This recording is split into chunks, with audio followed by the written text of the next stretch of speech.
Karena itu, saudara-saudara yang kukasihi dan yang kurindukan, sukacitaku dan mahkotaku, berdirilah juga dengan teguh dalam Tuhan. Hai saudara-saudaraku yang kekasih, Euodia kunasihati, dan Sintike kunasihati, supaya sehati sepikir dalam Tuhan. Bahkan, kuminta kepadamu juga, Sunsugos, temanku yang setia, tolonglah mereka. Karena mereka telah berjuang dengan aku dalam pekabaran Injil, bersama-sama dengan Clemens dan kawan-kawanku sekerja yang lain, yang nama-namanya tercantum dalam kitab kehidupan.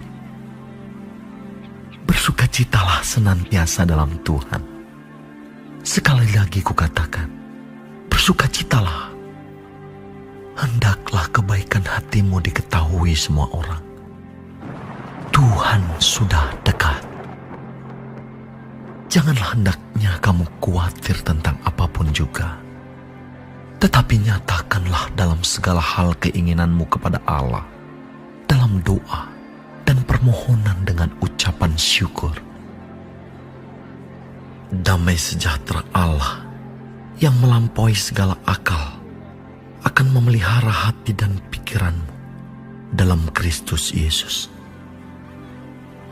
Jadi akhirnya, saudara-saudara, semua yang benar, semua yang mulia, semua yang adil, semua yang suci, semua yang manis, semua yang sedap didengar, semua yang disebut kebajikan dan patut dipuji, pikirkanlah semuanya itu.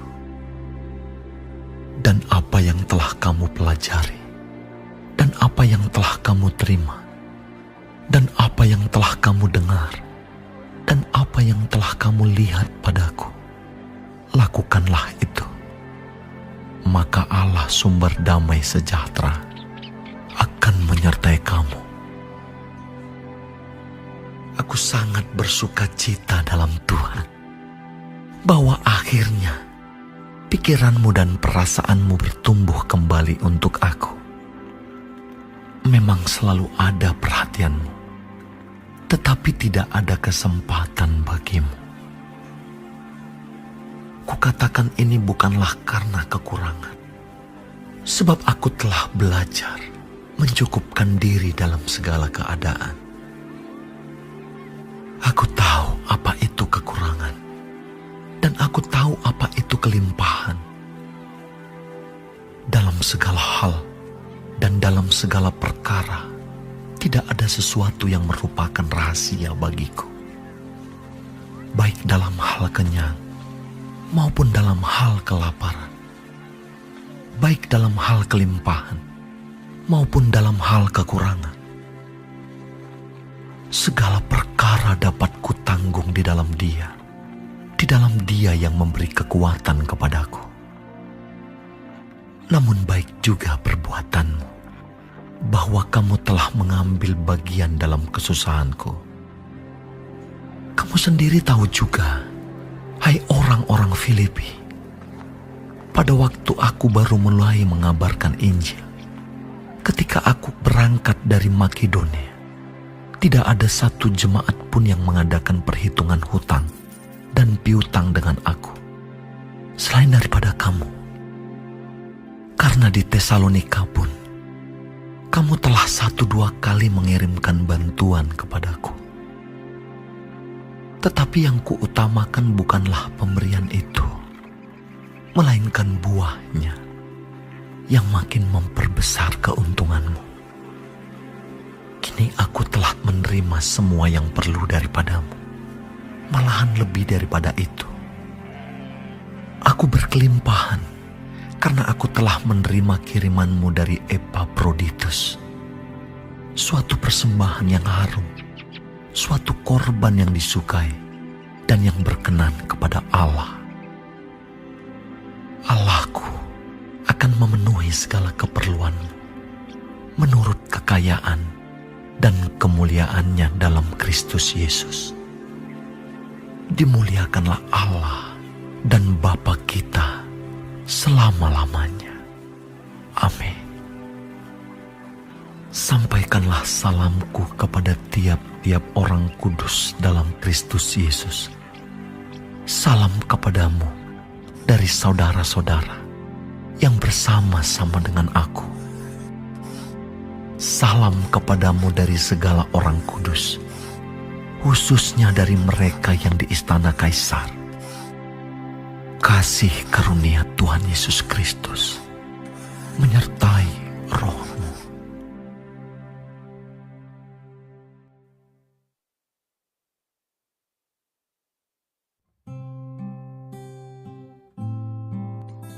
Shalom semua jemaat Tuhan, kembali kita di dalam pendalaman Alkitab Clear Sight.